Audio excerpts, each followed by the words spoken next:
Oke guys, sebelum melanjutkan, jangan lupa like dan komen. Dan yang baru bergabung, jangan lupa subscribe dan aktifkan loncengnya.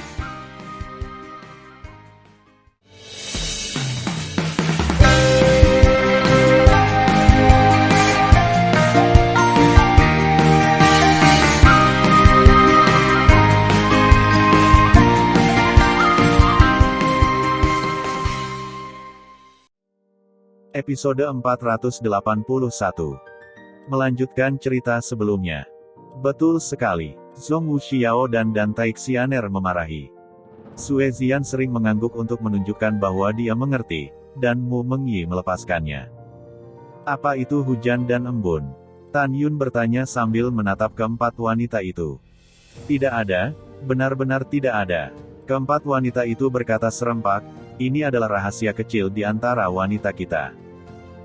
Tidak bisa dijelaskan. Tan Yun menatap keempat wanita itu tanpa berkata-kata, dan kemudian terbang. Ledakan.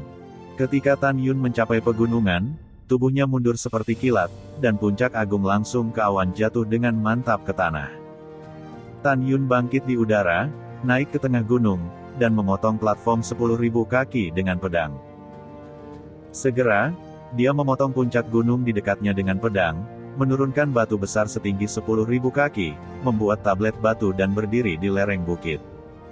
Tan Yun mengukir 3 baris karakter raksasa di tablet batu dengan pedangnya. Huangfu Shengsong, Tanah Rahasia Peri Abadi. Pelanggar mati. Penanda tangan, Tan Yun. Dengan selesainya gerbang suci, tidak ada lagi 3 sekte kuno di Gunung Tianfu.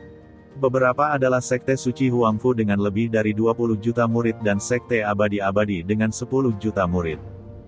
Huangfu Shengsong memiliki 2 tempat yang diberkati, tempat rahasia peri abadi dan tempat rahasia Huangfu. Pada saat yang sama, ia juga memiliki reruntuhan pertempuran 2 dewa, Meteor God Canyon dan Medan Perang Para Dewa. Kedua situs tersebut sangat luas, dan ada banyak daerah yang belum berkembang di dalamnya. Tan Yun sangat percaya bahwa tambang roh akan terdeteksi di Meteor God Canyon dan Medan Perang Para Dewa di masa depan. Di 2 situs, Tan Yun tahu bahwa ada semua jenis bahan alami, harta bumi, dan sumber daya kultivasi. Tidak ada keraguan bahwa Huangfu Shengsong sekarang adalah kekuatan terbesar di Gunung Tianfu. Mu Meng datang ke Tan Yun langkah demi langkah dan melihat ke arah sekte abadi-abadi. Dia tampak khawatir dan berkata, Tan Yun, tidak mendesak untuk menyerang sekte abadi-abadi. Ayo pergi dan serang ketika kekuatan teratas sekte kita lebih kuat. Tan Yun, saudarimu benar. Xiao dan Xianer setuju. Ya, setelah Tan Yun mengangguk, matanya menunjukkan harapan yang kuat, dan berkata, Mengyi, Xiao dan Xianer, area tempat rahasia peri abadi 3 kali lebih luas dari tempat rahasia Huangfu. Pertama, Anda bermain-main dan menjadi akrab dengan itu. Aku akan pergi ke Aula Pedang Ilahi untuk mengumpulkan pedang pembunuh Hongmeng. Tan Yun, ada banyak kesempatan untuk mengenal alam rahasia peri abadi. Kami ingin menemanimu mengumpulkan pedang ilahi.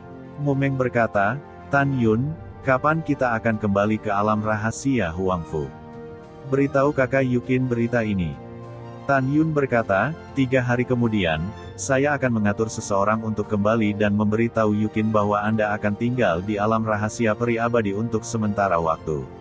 Setelah saya membuka terowongan ruang dan waktu ke alam rahasia Huangfu, kita akan kembali. Beberapa wanita mendengar bahwa Tan Yun akan membuka terowongan ruang dan waktu, dan mata indah mereka penuh harapan. Kemudian, setelah Tan Yun dan keempat wanita, mereka terbang ke Aula Pedang Ilahi. Pedang Ilahi memiliki momentum yang luar biasa dan tingginya lebih dari 10.000 kaki. Itu terletak di puncak Gunung Peri dengan aura padat di kedalaman tempat rahasia. Aula Pedang Ilahi adalah tempat penting dari Istana Peri Abadi. Oleh karena itu, ada pola formasi terlarang yang padat di pintu aula. Jika seseorang ingin mencuri pedang suci, dia harus mematahkan pola formasi terlarang. Ketika malam tiba, Tan Yun dan keempat wanita itu terbang ke puncak Gunung Peri dan muncul di bawah Aula Pedang Ilahi. Menatap aula yang menjulang tinggi, Tan Yun memiliki terlalu banyak perasaan di hatinya. Saya telah menantikan untuk mengambil kembali pedang ilahi Hongmeng selama beberapa dekade, dan sekarang saya akhirnya akan mendapatkannya. Wah, wah, wah. Setelah Tan Yun melihat larangan di pintu aula, tangannya menari perlahan dari dadanya. Segera, kekuatan spiritual seperti kecebong keluar dari tangannya dan melesat ke formasi larangan di pintu aula. Ledakan. Sesaat kemudian, tirai cahaya yang menyilaukan meledak di pintu aula. Segera, dalam raungan, pintu aula berdebu terbuka. Dipenuhi dengan debu, Tan Yun menaiki tangga selangkah demi selangkah dan melangkah ke aula. Tapi aku melihat pedang besar yang tertutup debu berdiri di aula. Dengan lambaian tangan kanan Tan Yun, tiba-tiba, seekor piton emas seperti kekuatan spiritual berliku-liku dari pegangan kebilahnya. Debu tebal menghilang dari pedang suci, mengungkapkan penampilan asli dari pedang suci. Sesaat kemudian, ketika piton emas seperti kekuatan spiritual menghilang dari ujung pedang, itu adalah pedang raksasa yang berkilauan dan dalam yang ditampilkan kepada wanita Tan Yun. Tan Yun, apakah ini pedang pembunuh Hongmeng yang kamu cari? Mu Mengyi, bibirnya menyala, dan suara alam berlama-lama di aula. Iya, Tan Yun berkata dengan tegas, pedang ini memiliki 11 atribut, emas, kayu, air, api, bumi, angin, guntur, waktu, ruang, kematian dan cahaya. Ini adalah pedang pembunuh Hongmengku yang dulu. Hanya saja roh instrumen telah tertidur lelap. Hanya ketika saya terbang ke dunia abadi di masa depan dan roh instrumen menyerap aura abadi dapat bangun. Sebelum itu, saya menggunakan pedang ini untuk menunjukkan formula pedang sihir pembunuh Hongmeng, yang 3 kali lebih kuat dari Xiaoxi. Setelah itu, Tan Yun naik 5.000 kaki di udara, tergantung di depan bilahnya, mengulurkan tangannya untuk menyentuh bilahnya, dan matanya menunjukkan warna rindu yang kuat, kamu selamanya, tetapi ketika aku melihatmu lagi. Itu sangat lama. Kamu sudah terlalu lama berdebu. Sudah waktunya untuk melihat matahari lagi. Kamu dulu mengikutiku untuk mengejutkan langit dan dunia, tetapi aku masih bisa membuat langit dan dunia bergetar untukmu di masa depan. Bang, kata Tan Yun. Lengan kanannya terangkat tinggi, telapak tangan kanannya mengenai dadanya, dan darah ungu tua menyembur keluar dari mulutnya. Pengorbanan darah. Tanpa menunggu usahanya tercerai-berai, Tan Yun memanipulasi darahnya dan dengan cepat membentuk totem dalam kehampaan. Pola darah dalam totem darah padat, dan 4 noda darah, Hongmeng tertinggi, muncul di tengah pola darah. Pada saat ini, mata Dantai Xianer melebar. Dia hanya tahu bahwa Tan Yun berkata untuk mengambil kembali pedang suci, tetapi dia tidak tahu identitas Tan Yun sebelumnya. Pada saat yang sama, dia tidak tahu apa arti kata, Hongmeng tertinggi. Mu Menggu melihat ekspresi Xianer di matanya, dan kemudian memberitahu Dantai Xianer melalui transmisi suara bahwa identitas Tan Yun. Mendengar ini, hati Dantai Xianer berdebar kencang. Sampai sekarang, dia tahu bahwa calon suaminya sebenarnya adalah penguasa alam Dewa Hongmeng di masa lalu. Ketika Xianer terkejut tak terkira, totem darah tercetak pada bilah di udara, dan kemudian menghilang. Untuk sesaat, pedang pembunuh Hongmeng sedikit bergetar. Segera, Tan Yun merasakan hubungan darah dari pedang pembunuh Hongmeng. Tampaknya pedang itu adalah bagian dari dirinya sendiri. Itu berarti pengorbanan darah berhasil. Ambil. Tan Yun berbisik bahwa pedang besar pembunuh Hongmeng tiba-tiba menyempit menjadi 3 kaki 3 inci, terbang ke udara dan jatuh di tangan kanan Tan Yun. Haha, Tan Yun memegang pedang pembunuh Hongmeng dan tidak bisa menahan tawa. Kakak ipar, pedang ini sangat indah. Bolehkah saya melihatnya? Sue Zian berkata sambil tersenyum. Ini sangat berat, kamu harus berhati-hati. Tan Yun meraih pedang pembunuh Hongmeng dan mengulurkan tangan kanannya ke Sue Zian. Berapa beratnya? Sue Zian menjulurkan tangan gioknya dengan sembarangan, meraih gagang pedang, mengangkat lengan kanannya, dan pedang ilahi masih tidak bergerak di tangan Tan Yun. Sue Zian menyebutkannya lagi, tapi dia masih tidak bisa menyebutkannya. Wah, berat sekali. Semangat Sue Zian berputar di sekujur tubuhnya, dan kemudian dia mengangkat pedang suci dengan satu tangan. Sue Zian memainkannya sejenak dan kemudian memberikannya kepada Mu Mengyi, Xianer dan Xiao sebelum memberikannya kepada Tan Yun. Menutup. Ketika Tan Yun membacanya, Pedang pembunuh Hong Meng terbang ke tengah alisnya dan menggantung di kedalaman pikirannya dengan Jinni, Musin, Qinying, tarian api, debu halus dan keheningan. Segera, mata Tan Yun mengungkapkan kesedihan dan pikirannya yang sulit disembunyikan. Faktanya, ada alasan penting lain mengapa aku tidak sabar untuk menyerang istana peri abadi kali ini. Karena mantan istriku berada di bawah gletser medan perang para dewa. Mendengar pidato itu, Mu Mengyi, Zhong Wuxiao, dan Tai Xianer dan Sue Ziyan tercengang. Ini adalah pertama kalinya putri ketiga mengetahui dari Tan Yun bahwa dia memiliki seorang istri, dan istrinya berada di bawah gletser medan perang para dewa. Tan Yun, apakah dia baik-baik saja? Mu Meng berbisik pelan. Dia sudah mati, hanya peti mati es Jiu Feng-nya di bawah gletser. Tan Yun menarik napas dalam-dalam dan berkata dengan sedih. Pada awalnya, ketika kami mencoba di medan perang, Anda tinggal di pohon kehidupan menunggu saya. Ditemukan ketika saya menjelajahi rahasia gletser dengan kera tua. Tepatnya, gletser di medan perang para dewa dibentuk oleh bau peti mati es Jiu Feng. Setelah itu, setetes air mata jatuh di pipi tampan Tan Yun. Zhong Wuxiao melangkah maju, memeluk Tan Yun dan berkata dengan lembut, "Tan Yun, siapa namanya?" "Fang Luxuan," kata Tan Yun. "Tan Yun, ayo jemput kakak Fang dan kubur dia sekarang," kata Zhong Wuxiao. Setelah menghela nafas panjang, Tan Yun berkata, "Setelah pertemuan besok, kita akan pergi bersama lagi." Dengan itu, Tan Yun menutupi rasa sakit di hatinya dan berkata sambil tersenyum, "Kamu sudah lama tidak makan yang aku panggang untukmu. Kamu tunggu di puncak. Aku akan mencari sekarang dan biarkan kalian cukup makan." Keesokan harinya, di platform tinggi. Pada saat ini, pejabat tingkat tinggi yang dipilih dari para murid dan lebih dari 11 juta murid telah mengenakan pakaian Huang Fu Shengsong. Semua pejabat dan murid tingkat tinggi berhenti tepat di platform. Aku tidak tahu apa yang akan Tan Yun umumkan. Wosh, wosh. Keempat putri jatuh dari langit dan terbang ke langit di atas platform. Bersenandung. Dalam keterkejutan yang hampa, Tan Yun bangkit dari udara tipis dari platform. Bawahan, murid melihat patriark, tingkat tinggi dan murid dari semua gerbang dari berbagai divisi, menatap Tan Yun, berlutut satu demi satu. Tidak ada hadiah. Tan Yun meminta semua orang untuk berdiri dan berkata, "Tuan sekte ini, memanggil kalian hari ini, ada 3 hal yang harus diumumkan. Pertama, mulai sekarang, semua metode keterampilan istana peri abadi akan dihapuskan, dan tidak ada yang bisa berlatih lagi." Begitu komentar ini keluar, meskipun para pemimpin dan murid top tidak mengatakannya, semua orang menyembunyikan ketidakpuasan mereka di dalam hati mereka.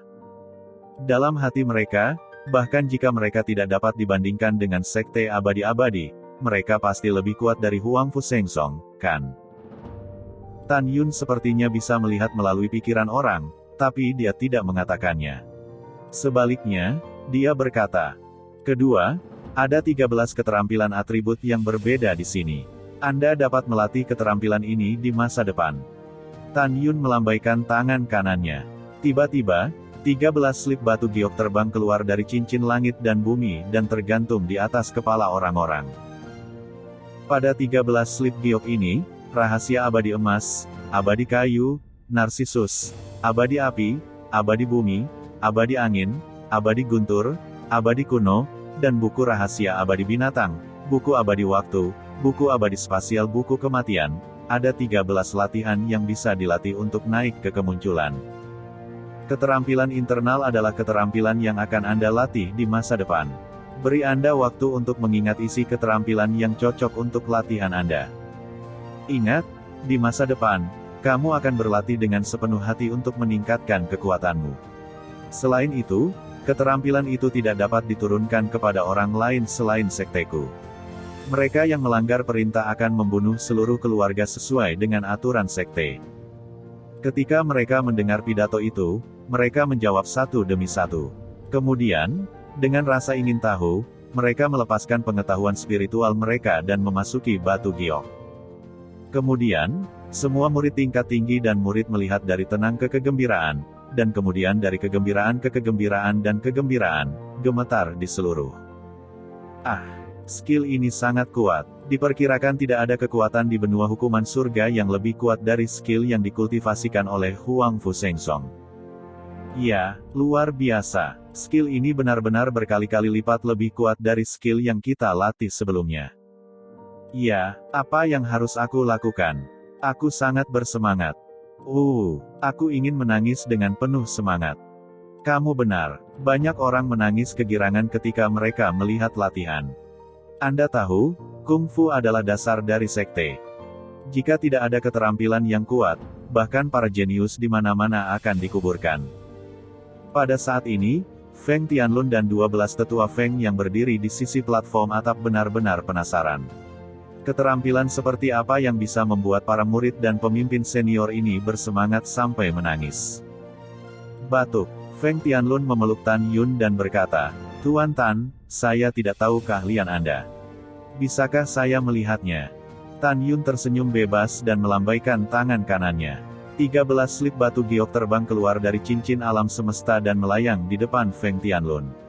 "Ambil untuk berlatih, dan biarkan anak-anak dari keluarga Feng berlatih."